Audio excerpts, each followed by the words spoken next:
Hey, welcome back to the Michael Cohen Show as we are on our journey to 250,000. So if you like what you hear, you like what you see, even though I'm unshaven, hit that like and subscribe button. Alrighty. So the other day I was doing Political Beatdown with my co-host Ben Meiselas, and we started talking about Trump and the threat of mass deportation. So first I want you to watch this clip, and it's really important. This is one of those topics that's just not being discussed nearly enough. In fact, I think I'm like the first one that's really bringing this to the table. This is real serious stuff. So let's watch that clip, and then you're going to get my full reaction, and you'll understand why I say it's as important as it is. I do want to just finish by saying something that I talked about before, and it's really something that you don't hear on other stations. You don't hear it, outside of the Midas Touch network, the family of podcasts and shows here on Midas Touch, including, for example, my YouTube channel that Ben was talking about before, or our Patreon. I want to go back into this concept of the mass deportation, and I want to direct this conversation to the thousands of people that are right now with us live.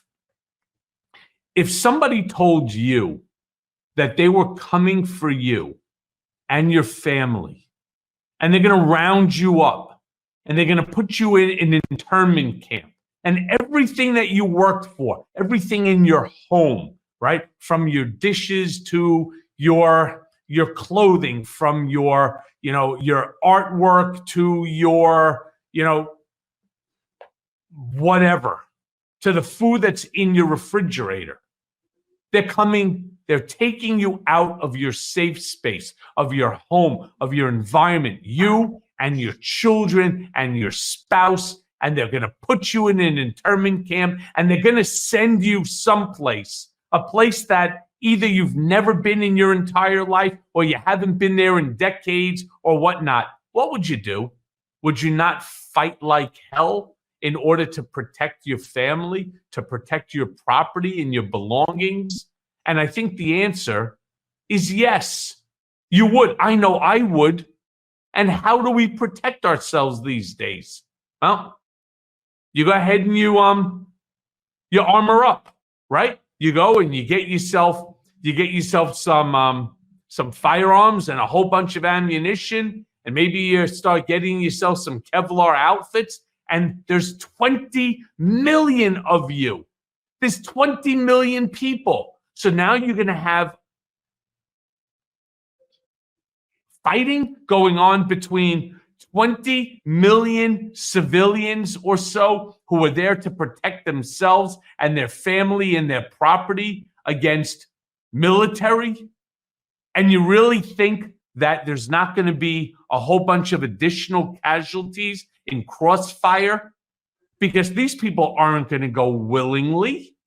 This mass deportation is going to be a mass civil war, fighting amongst ourselves. And it doesn't make a difference if you're a different race, religion, creed, color. We're all Americans, plain and simple. And the fact that they are now out there espousing this notion of mass deportation as if this is something good, forgetting about, again, the stock market and causing that to crash, which of course it will, the instability and so on. But holy shit, this concept of mass deportation has implications far greater than Donald Trump can ever imagine in those kidneys that are sitting inside his skull. It's unbelievable. So I want to kind of break this down again, and I think I went through it with some specificity. But as of April 30th of 2024, the United States military, and you could Google this and look it up, the United States military has a total force of just about 2.8 million people.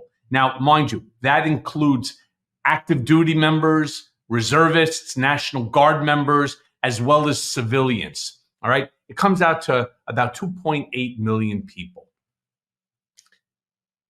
2.8 are going to be told, and I don't believe that many of those 2.8 would be willing to do what Donald would direct them to do. Again, these mass deportations. We really need to put this into perspective. We have never heard a politician, forgetting about somebody who wants to run for the presidency of the United States, we have never heard any one of these people ever turn around and say that we need to build internment camps. That was something that went on during World War II. All right? That doesn't take place in society. And I would think that we are better than that today. We realize the mistake that we made by putting Japanese Americans into internment camps.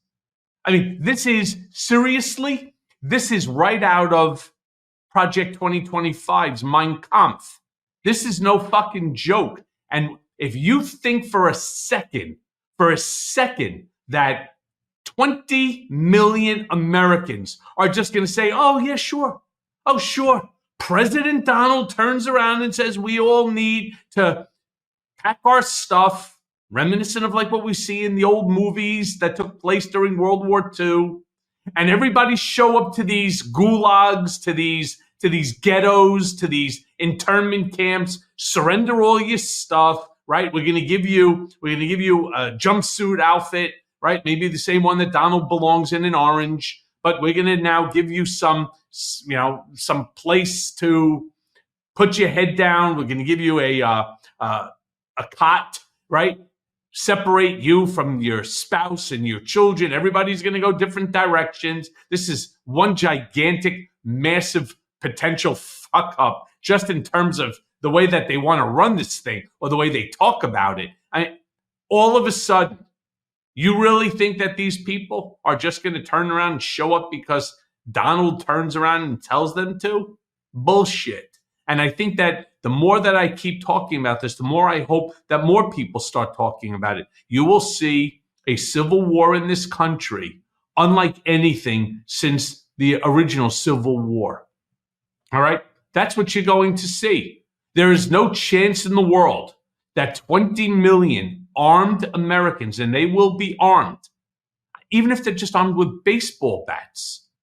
All right? Yeah, I'm sure the military will take out 10, 12. It's going to take somebody running through. You got a 10-to-1 just about, right? Or an 8-to-1 ratio. They're not going quietly into the night.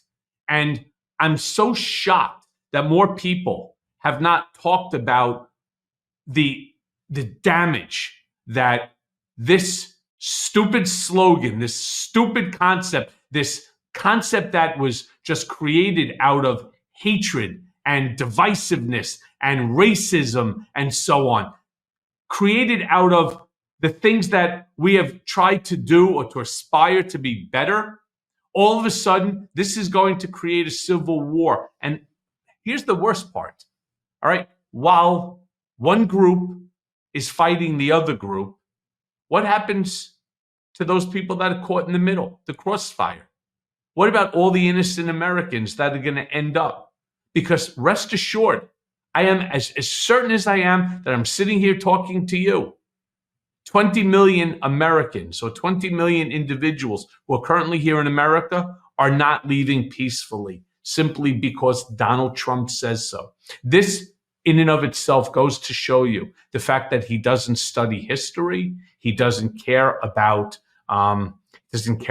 facts. He doesn't forward think. And the people that are surrounding him don't forward think either about the repercussions. They're saying it to gaslight and only gaslight. And it's why I constantly turn around and say he is so the wrong man for the job. He was the wrong man in 2016 through 2020, as we all learned, and he will be an even worse man in 2024. And so I will end this again, as I do all, vote Harris Walz 2024. Hey, everyone. First of all, thanks for watching. I mean, we're going to be posting daily episodes with reactions and talking about politics. We'll be talking about everything, in fact. So please like and subscribe. Join us on this journey.